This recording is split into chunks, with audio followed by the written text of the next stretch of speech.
नमस्कार, आप देख रहे हैं हम लोग। मैं हूं नगमा। आज हम लोग चर्चा करेंगे महाराष्ट्र और कर्नाटक सीमा विवाद की। आखिर क्यों महाराष्ट्र और कर्नाटक में इन दिनों इतना हंगामा मचा हुआ है।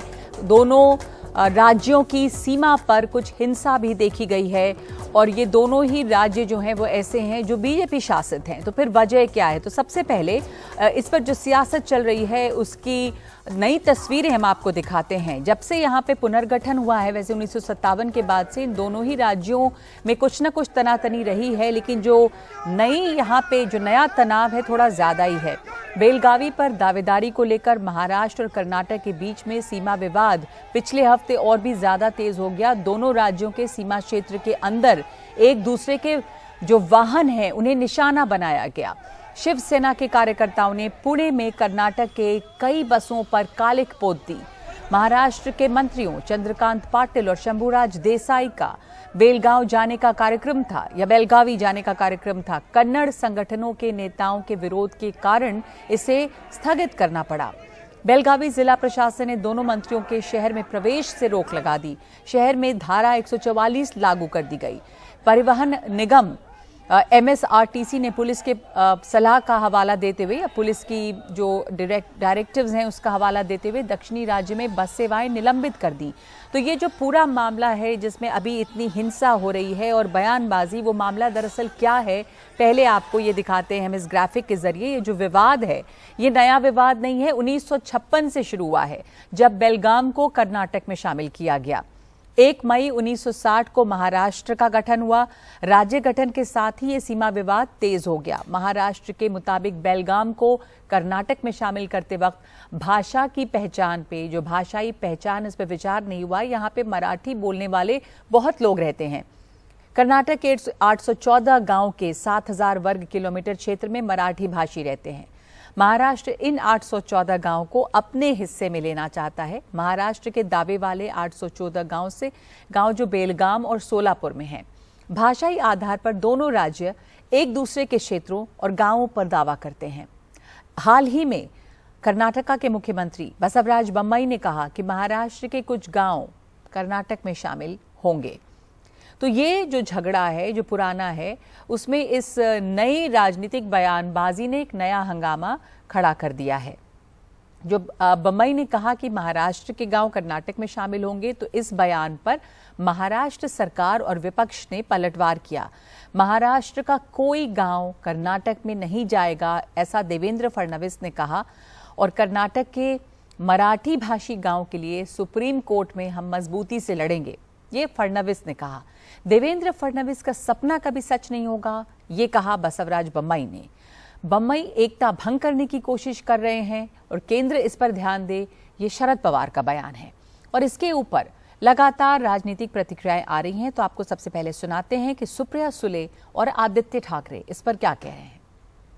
हम सबको दिख रहा है कि महाराष्ट्र के खिलाफ कुछ षड्यंत्र हो रहा है। महाराष्ट्र को तोड़ने की कोशिश कोई तो अदृश्य हाथ कर रहा है, क्योंकि एक महाराष्ट्र और कर्नाटक दोनों मुख्यमंत्री ये बीजेपी के हैं।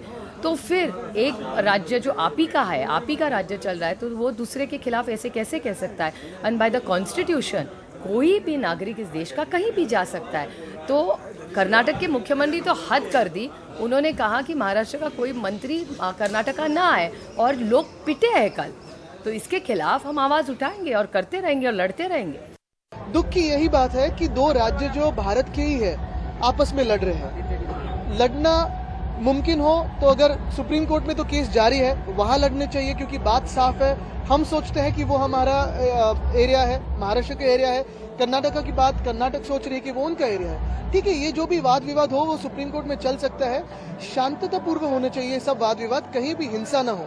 अगर आप देखें तो पिछले कई दिनों में वहाँ के जो मुख्यमंत्री महोदय हैं उन्होंने काफी हिंसक बातें कही है, काफी अग्रेसिव बातें कही है, और उसी हिसाब से उसी एरिया में काफी सारी हिंसा भी हुई है, काफी सारी दादागिरी भी हो चुकी है। तो हमारे साथ इस पर चर्चा के लिए पैनल में मौजूद हैं जयंत मायंकर, वरिष्ठ पत्रकार हैं। हमारे साथ जुड़ेंगी प्रमिला निसर्गी, बीजेपी कर्नाटक बीजेपी की नेता। ब्रजेश कल्लप्पा हैं जो वकील हैं सुप्रीम कोर्ट में। और इसके अलावा हमारे साथ आशुतोष श्रीवास्तव हैं, सुप्रीम कोर्ट वकील। महेश तापसे हैं, प्रवक्ता एनसीपी। इस समय जो हिंसा देखी जा रही है कर्नाटका और महाराष्ट्र के सीमा पर, और हमने देखा कि कैसे बसों को निशाना बनाया गया है, तोड़ फोड़ है, राजनीतिक बयानबाजी हो रही है। और ताज्जुब ये है कि ये दोनों राज्य जो हैं, इसमें इतनी राजनीति होनी नहीं चाहिए कि दोनों ही बीजेपी शासित राज्य हैं। इसके लिए हमने शरद पवार का बयान भी सुना। शरद पवार कह रहे हैं कि अगर ये मामला बढ़ता है तो कर्नाटका के मुख्यमंत्री इसके लिए जिम्मेदार होंगे। कौन इसके लिए जिम्मेदार है, कैसे ये हिंसा रुकेगी? महेश तापसे मैं आपसे शुरुआत करना चाहती हूँ। महेश तापसे, प्रवक्ता एनसीपी के हमारे साथ जुड़े हैं। महेश जी। जी नमस्कार। सबसे पहले तो हिंसा कर्नाटक में हो रही है, तो इसीलिए कर्नाटक सरकार की जिम्मेदारी है, कर्नाटक पुलिस प्रशासन की जिम्मेदारी कि लोगों को संभाले, लोगों को इस संदर्भ में शांति बनाए रखने के लिए बात करें।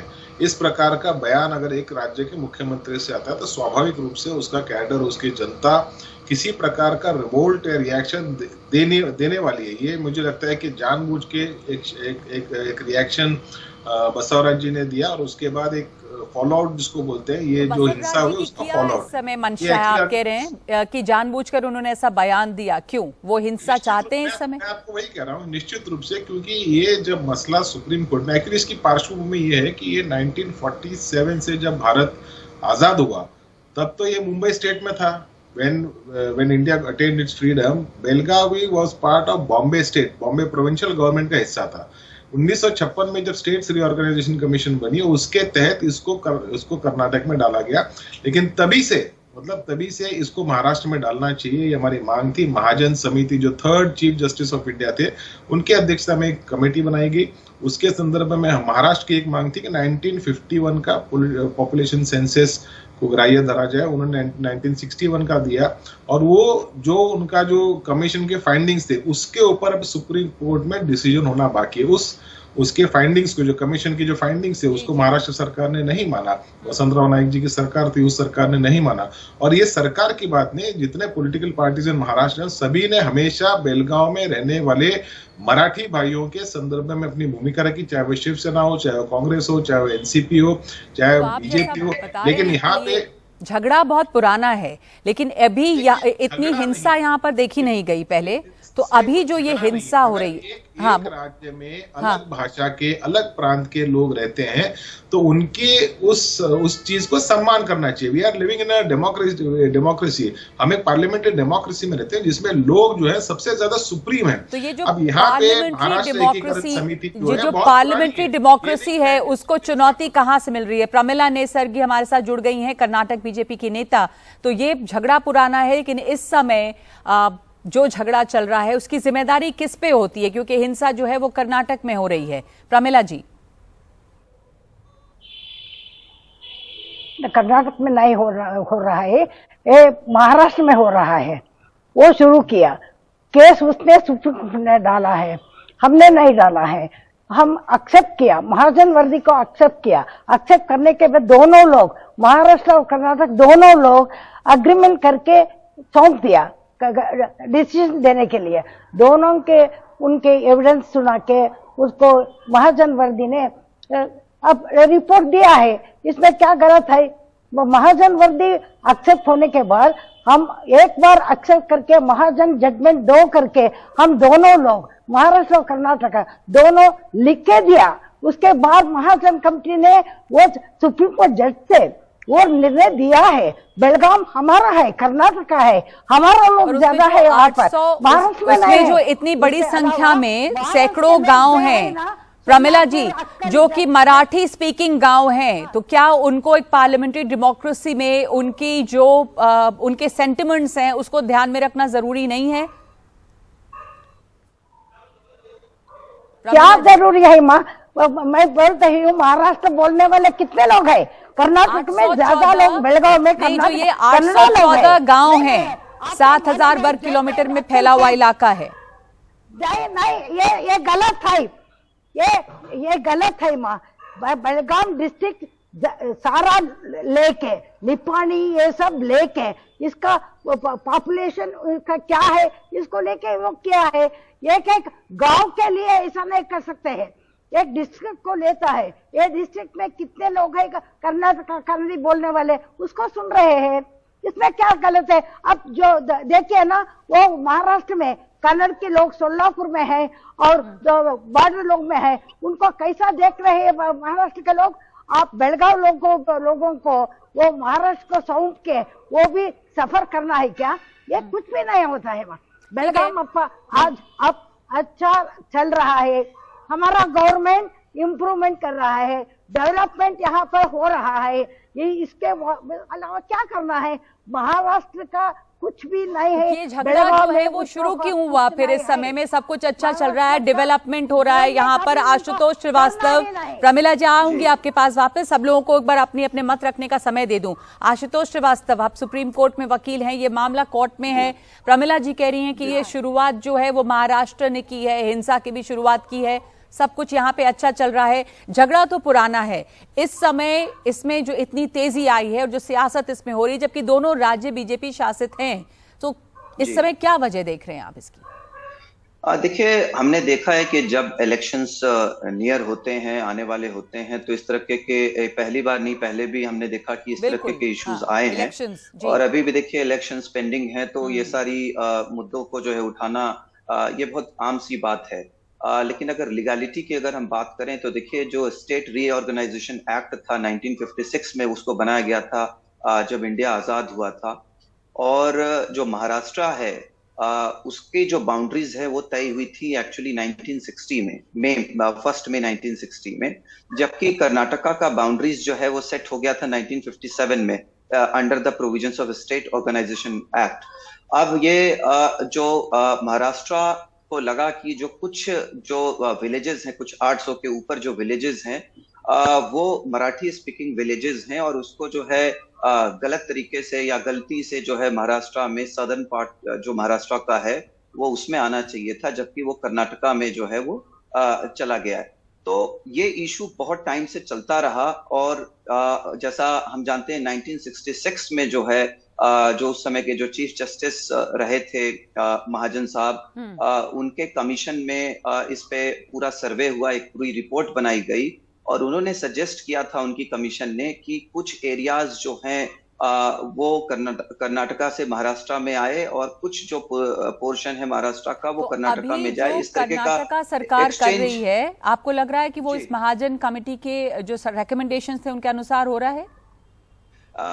देखिए, ऐसा तो मुझे नहीं लगता है, क्योंकि अभी देखिए जब 2004 में जब केस फाइल हुआ सुप्रीम कोर्ट में, और सुप्रीम कोर्ट जो है उस सारे एस्पेक्ट को देख रहा है जो प्रोविजंस हैं स्टेट रीऑर्गेनाइजेशन एक्ट के, कि उसमें क्या उसके हिसाब से क्या सही होना चाहिए या कुछ अमेंडमेंट की उसके अंदर जरूरत है, जिसके हिसाब से जो लोगों के सेंटिमेंट्स हैं या वो उनके लैंग्वेज को क्या बोलते हैं, उनका कल्चर क्या है, वो किस तरह से जो है कहाँ का कल्चर फॉलो कर रहे हैं, इन सारी बातों को देखते हुए इस पे क्या डिसीजन लेना चाहिए। जबकि कर्नाटका जो है वो इस चीज को लेके चल रहा है आर्टिकल 3 को, कि भाई सुप्रीम कोर्ट को क्या पावर है या नहीं है, या सिर्फ पार्लियामेंट को पावर है इस मैटर को डिसाइड करने के लिए। तो ब्रजेश जी, आपकी क्या सोच है इसके ऊपर? महाजन कमेटी की जो भी सिफारिशें थी, जैसे अभी प्रमिला जी कह रही थी कि हमने तो उन बातों को माना है, पर अभी जब बसवराज बोम्मई ने कहा कि महाराष्ट्र के कुछ गांव कर्नाटक में शामिल होंगे, तो इस बयान से एक नई सियासत और नया हंगामा शुरू हो गया है। ब्रजेश कलप्पा, देखिए ऐसा है दैट पहली बात यह है कि महाजन कमेटी का रिपोर्ट जो है वो 60 के दशक में वो स्वीकार हो गया था, और उस समय में जो उन्होंने लिया था वो सेंसस ऑफ 1881 था। 1881 का सेंसस के मुताबिक 62% ऑफ बेलगावी डिस्ट्रिक्ट कन्नड़ा बोलते थे और 26% मराठी बोलते थे। तो 1881 का ब्रिटिश राज ने जो सेंसस किया है उसके मुताबिक 62% एंड 26% वाज द रेशियो, और उसी के हिसाब से उन्होंने इस रीजन्स को कर्नाटका के द्वारा कर्नाटका को दे दिया है। अब बात यह है कि आजकल, यानी कि हम हैं 2022 में, 2022 में ये language is not an issue, क्योंकि आजकल जो है आप देखते हैं कि उत्तराखंड और उत्तर प्रदेश में दोनों हिंदी बोलते हैं, लेकिन उत्तराखंड अलग हो गया। अब झारखंड और बिहार दोनों एक ही भाषा बोलते हैं, फिर भी ये अलग हो गया। अब भाषा जो है that is not anymore the parameter for the division of states. आजकल देखिए तेलंगाना और आंध्र प्रदेश दोनों ही तेलुगु ही बोलते हैं, लेकिन अब वो हो गया। अब इश्यू इज 2004 से मैटर चल रहा है अब, लेकिन अब जो हिंसा हो रही है आपको लग रहा है इस समय ये हिंसा क्यों, या ये बसवराज बोम्मई का बयान को कैसे देखते हैं? आपकी महाराष्ट्र के गांव जो हैं वो कर्नाटक में शामिल होंगे, फिर वहां के 2 मंत्री वहां जा रहे थे और उनको जिस तरह रोका गया कन्नड़ संगठनों द्वारा, उसने एक नई हिंसा या एक नया विवाद खड़ा किया। तो ये सब जो हो रहा है इस समय, जैसा कि अभी आशुतोष जी भी कह रहे थे कि चुनाव होने वाले हैं और इसको देखकर इसे हवा दी जा रही है, क्या आप इस बात से सहमत हैं? बिल्कुल बिल्कुल सहमत है, क्योंकि बीजेपी का जो इमेज है कर्नाटका में वो काफी डाउन है और काफी लोग सोचते हैं कि बीजेपी जो है वो कन्नड़ा का प्रोटेक्शन नहीं किया है, कन्नड़ा लैंग्वेज का। तो इसी बहाने वो ये चला रहे हैं कि भाई देखिए हम जो इतना जबरदस्त फाइट कर रहे हैं, एक बात है। तो मतलब और दूसरी बात ये कन्नड़ नेशनलिज्म जो है, एक भाषाई जो प्राइड होती है, उसको हवा दी जा रही है। दूसरी बात है कि शिंदे साहब का भी काफी वहां मुश्किल चल रही है, और वहां पे क्योंकि वो हाल ही में जो बाई इलेक्शन थे वो भी हार गए, तो इस वजह से दोनों मिलकर के ये खेल जो है वो यही तो दिखाना चाहते हैं। शिंदे साहब और बोम्मई साहब दोनों मिलकर, क्या ये फ्रेंडली मैच है? जयंत मायंकर वरिष्ठ पत्रकार हमारे साथ जुड़े हैं। जयंत जी, 100% फ्रेंडली मैच है, लेकिन नगमा अभी जो बोले उन्होंने बहुत हद तक सही कहा। मुझे इसमें यही कहना है कि बिल्कुल 1960 का महाजन रिपोर्ट, उसके ऊपर 2004, ये सभी बातें सही है, लेकिन मैं महाराष्ट्र पॉलिटिक्स 35 साल से कवर कर रहा हूं एज ए रिपोर्टर। आज तक किसी भी एक साथ 100 गांव में हमको महाराष्ट्र से कर्नाटका में जाना है, या हमको महाराष्ट्र से गुजरात में जाना है, या हमको महाराष्ट्र से मध्य प्रदेश और तेलंगाना में जाना है, एक साथ 4 राज्यों में मिलके जो डिमांड महाराष्ट्र में मैंने पहली बार देखी 35 साल में, मुझे इसके पीछे बहुत डीप रूटेड कॉन्स्पिरेसी लगती है। इसके देखिए कि गुजरात, मध्य प्रदेश, महाराष्ट्र और कर्नाटका, ये चारों states are governed by, not to forget, BJP. और यहां अगर केंद्र सेंट्रल का रोल इसमें बहुत इंपॉर्टेंट है, central government is of BJP, साथ में तेलंगाना का भी नाम लिया। अब एक साथ ऐसी नौबत क्या आ गई मुझे समझ रहा नहीं है इस महाराष्ट्र में, which is the leading most progressive state. मैं यहाँ कोई भी ऐसा एखादा शॉविनिस्टिक अप्रोच नहीं रखता हूं। I agree with the lawyer who said anybody can go to any state. I agree, मैं भी एक मुंबई में रहता हूं, तो पूरा शॉविनिस्टिक वैसा मेरा अप्रोच बिल्कुल नहीं है, but still the question arises what has happened कि एक साथ एकदम 4 स्टेट्स को हम जाना चाहते, तो is it has been done out, has been worked out by BJP with some ulterior motives? ये इसके लिए मैं कह रहा हूं क्योंकि ना कर्नाटका में सिर्फ इलेक्शन है, यहाँ की भी पोजीशन नगमा आप जानती है कितनी शेकी है, और सुप्रीम कोर्ट का डिसीजन कभी भी आ सकता है जो इनके खिलाफ रह सकता है, ऐसे इंडिकेशन सभी ओर से है। तो क्या कुछ एक ऐसा वेक्स्ड इशू 1960 का वेक्स्ड इशू निकाल के हमने किया, या तो इसके ऊपर जो बीजेपी की हरदम की परंपरा है कि हिंसा करो और अपनी सीट पक्की करो, क्या ये तो नहीं हो रहा है? क्या ये हो रहा है? मैं आपके पास वापस आऊंगी, पर एक छोटा सा जवाब ले लूं। महेश तापसे जी से, प्रवक्ता एनसीपी के हमारे साथ जुड़े हैं। आपने सुना जो जयंत जी कह रहे हैं, महेश तापसे, क्या ये हो रहा है? क्या बीजेपी ये कर रही है? जयंत मायनकर जी एक वरिष्ठ पत्रकार है, उनका काफी गहरा अनुभव इस महाराष्ट्र की राजनीति से जुड़ा हुआ है। So there definitely seems to be a pattern and a design कि 4 स्टेट में इस प्रकार से जहां पे एक ही विचार की सरकार है, केंद्र में एक विचार की सरकार है, और बॉर्डरिंग का मतलब मुझे नहीं याद 1960 से लेकर 2022 तक, मतलब नवंबर तक किसी ने भी शायद महाराष्ट्र छोड़ने की बात नहीं की। उल्टा महाराष्ट्र में लोग अलग अलग राज्यों से आ रहे हैं, चाहे नॉर्थ का बेल्ट हो या साउथ का कुछ बेल्ट हो, ज्यादा से ज्यादा लोग महाराष्ट्र में, मुंबई में आके रहना चाह रहे हैं। ये जो बेलगावी का प्रश्न है, मैं अपने वकील कलप्पा जी से कहना चाहूंगा कि उस समय जो सेंसस महाजन समिति ने लिया, वो 1961 का लिया था। आक्षेप महाराष्ट्र का ये था कि वहां पे 1951 का सेंसस लेना चाहिए था। दूसरी और महत्वपूर्ण सबसे बड़ी बात है कि बेलगांव का समावेश बॉम्बे स्टेट में after independence before 1960 and between 1947 to 1960 Belgavi was part of Maharashtra provincial government. It was part of Maharashtra state.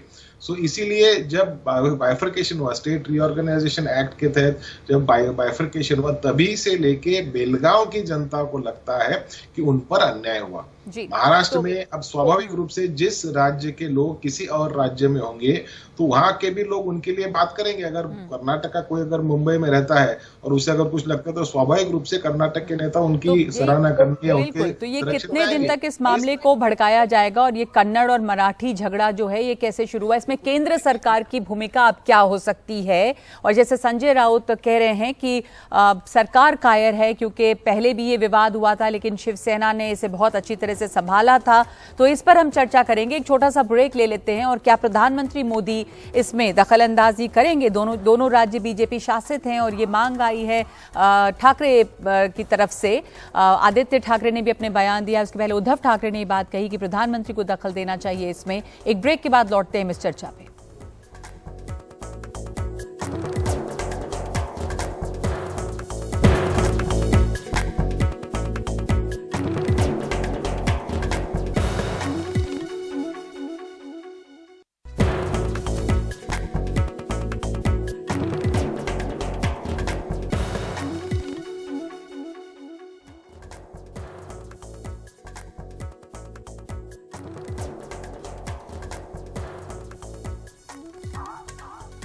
हम चर्चा कर रहे हैं महाराष्ट्र और कर्नाटक के बीच चल रहे विवाद की। जो विवाद बहुत पुराना है लेकिन इसको इस राजनीतिक माहौल में एक नई हवा दी गई है और कई तरह के इस पर बयान आ रहे हैं। एनसीपी के चीफ स्पोक्सपर्सन हमारे साथ मौजूद हैं महेश तापसे।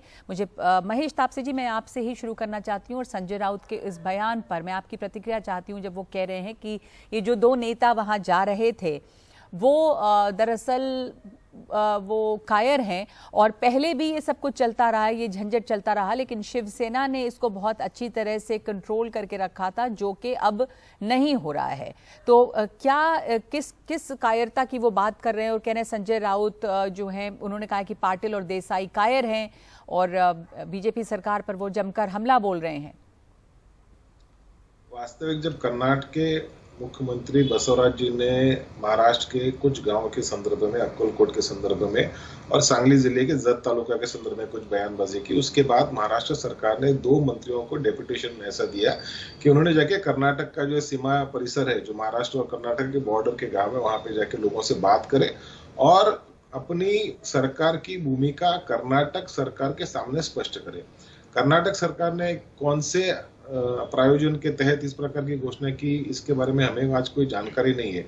लेकिन सिंस दोनों जगह एक ही सरकार है, एक ही विचार की सरकार है, तो वहां पे 2 मंत्रियों की नियुक्ति महाराष्ट्र के मुख्यमंत्री एकनाथ शिंदे जी ने की और उन्हें कहा कि आप वहां पे जाइए। लेकिन दोनों ही महाराष्ट्र के मुख्यमंत्री जो मंत्री थे, जिनको इस जिम्मेदारी दी थी कि कर्नाटक सरकार से जाके बात करें, बेलगांव में जाके लोगों से बात करें, उन्होंने पहले तो 3 दिसंबर की बात करी, उसके बाद 6 दिसंबर को बोला हम जाएंगे और 6 दिसंबर को बाबा साहेब अम्बेडकर के महापरिनिर्वाण दिन के निमित्त में हम नहीं जा सकते, ऐसा उन्होंने कहा। आज 6 दिसंबर से लेके 12 दिसंबर होने जा रही है, 6 दिन हो चुके हैं, लेकिन फिर भी महाराष्ट्र के ये 2 मंत्री कब कर्नाटक जाएंगे, कब बात रखेंगे, कब वहां के सीएम से बात करेंगे, कब शांति का प्रस्ताव पूछ रही हूँ कि जैसा संजय राउत कह रहे हैं कि ये बहुत लंबे समय से चल रहा था और ये जो विवाद है, बीजेपी सरकार इस मुद्दे को ठीक तरह से हैंडल नहीं कर रही है। शिवसेना दशकों पहले कर्नाटक के साथ पैदा हुए इस सीमा विवाद के बाद से मुंहतोड़ जवाब देती रही है। प्रमिला नेसर्गी, आपका क्या कहना है इसके ऊपर?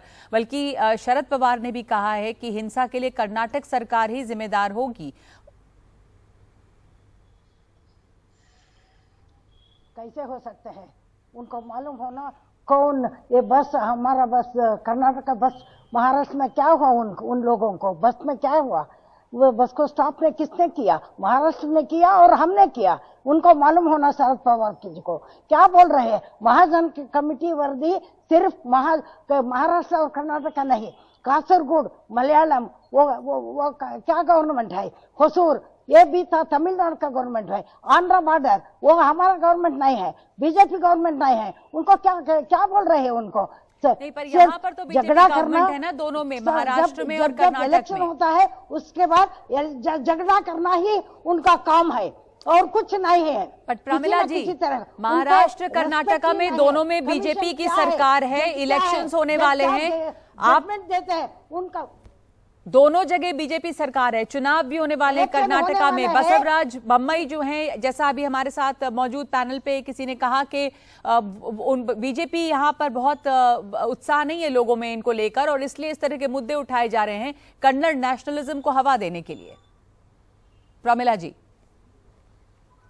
कुछ भी नहीं, हमारा कन्नड़ लोग बहुत अच्छे हैं, उनको मालूम है बेलगांव हमारा है, ये सब हम छोड़ने को नहीं तैयार है, ये उनको मालूम है। बेलगांव उनका नहीं है, इसलिए वो क्यों झगड़ा कर रहे हैं? उनको मालूम है बेलगांव हमारा, तो झगड़ा तो यही है ना महाराष्ट्र कर्नाटक के बीच, इसका फैसला कैसे होगा?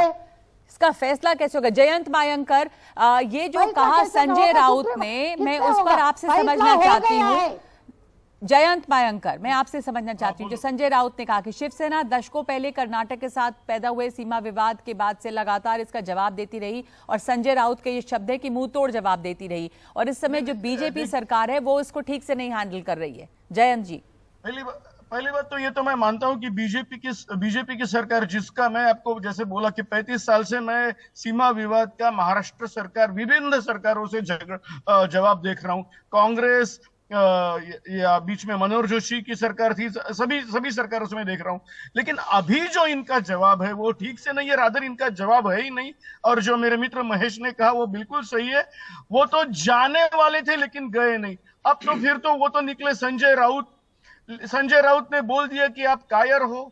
अब ये कायरता की जो बात है वो ऐसी है, पुरानी एक घटना है, जबकि छगन भुजबल उस वक्त शिवसेना में थे, तब वो अपने शिवसैनिकों के साथ वहां बेलगांव गए थे, वहां कुछ पथराव वगैरह हुआ था जिनमें छगन भुजबल को कुछ चोटें वगैरह आई थी। तो उसका रेफरेंस देते हुए संजय राउत ने कहा कि देखो हमने क्या किया है, और आप सिर्फ दोनों जा भी नहीं सकते मंत्री होने के बावजूद।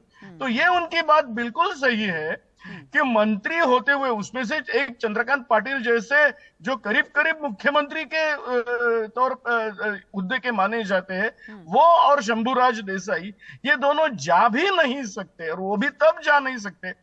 अब देखिए, मैं वो मैडम को बोलना चाहूंगा, चाहे बसें किसकी भी फूटे, आपकी फूटे या कर्नाटका की फूटे कि महाराष्ट्र की फूटे, उसमें नहीं है। मैं तो ये मानता हूं कि देश की प्रॉपर्टी का नुकसान हो रहा है, और जिस एरिया में हो रहा है उस एरिया की सरकार की जिम्मेदारी है।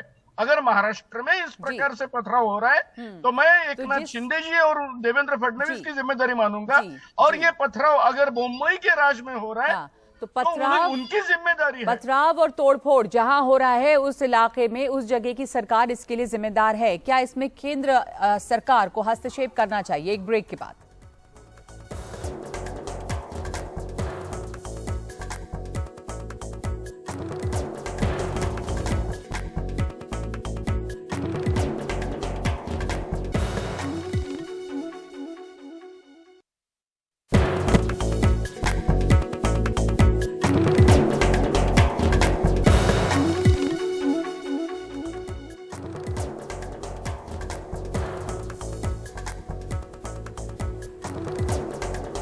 महाराष्ट्र और कर्नाटक के बीच का ये विवाद जो अब हिंसा की शक्ल भी ले रहा है, जो तहां तोड़फोड़ हो रही है, सवाल यही है कि बेलगावी या बेलगांव जो है वो किसका है, खास करके उसके कुछ इलाके जहां पर मराठी बोलने वाले लोग रहते हैं। लेकिन इसमें अब सवाल उठा है कि क्या इसमें केंद्र को दखल देना चाहिए। ब्रिजेश कल्लप्पा हमारे साथ मौजूद हैं, वरिष्ठ वकील हैं सुप्रीम कोर्ट में। ब्रिजेश जी, आप इसमें क्या मानते हैं? प्रधानमंत्री के दखल देने की बात या मांग भी की गई है, दोनों जगह दोनों राज्य बीजेपी शासित हैं।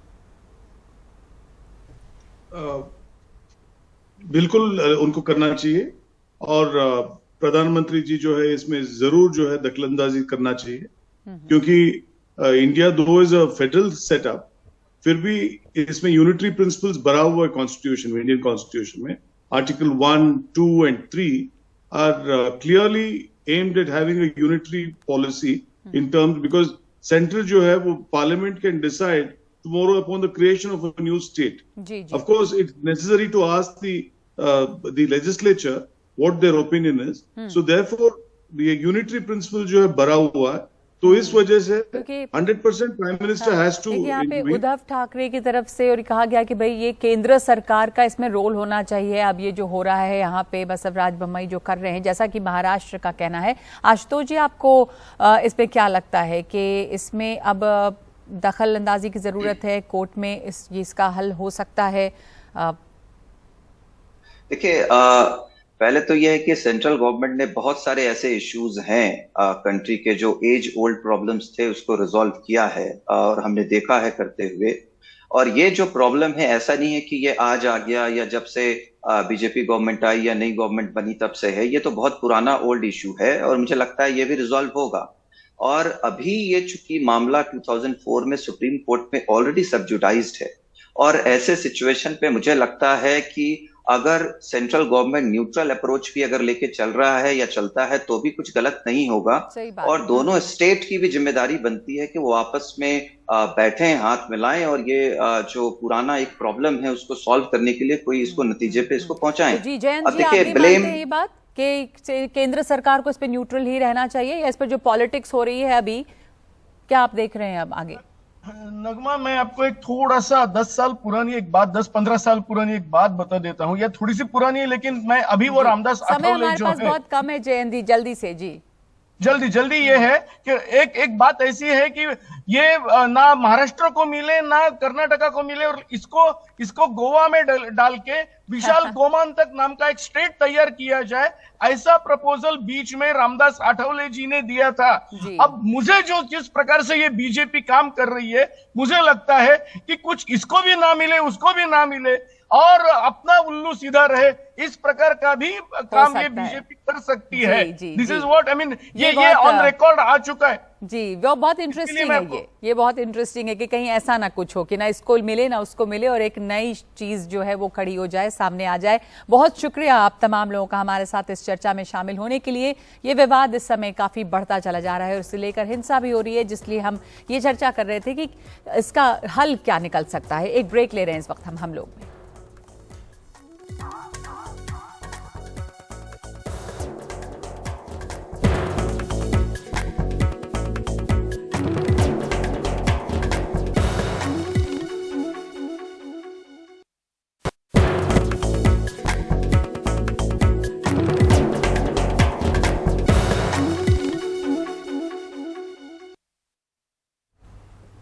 कर्नाटका और महाराष्ट्र का सीमा विवाद बढ़ गया है और उसके बाद तमाम तरह की राजनीतिक बयानबाजी हो रही है और विवाद इतना बड़ा है कि अब ये हिंसक भी हो गया है और कुछ बसों के साथ तोड़फोड़ की गई है, कालिख पोती गई है। महाराष्ट्र और कर्नाटका दोनों एक दूसरे के ऊपर आरोप ये लगा रहे हैं या उनके जो पॉलिटिशियंस हैं, जो नेता हैं, वो एक दूसरे पर आरोप लगा रहे हैं कि हिंसा उनके प्रदेश में हो रही है। लेकिन अब ये सवाल है कि ये हिंसा रुकेगी कैसे? ये विवाद नया नहीं है पर इस समय इसमें काफी तेजी देखी जा रही है, जबकि दोनों ही राज्य बीजेपी शासित राज्य हैं। तो क्या इसका हल जल्द निकल पाएगा या चुनाव तक ये मामला और भी बढ़ेगा? आज हम लोग में इतना ही।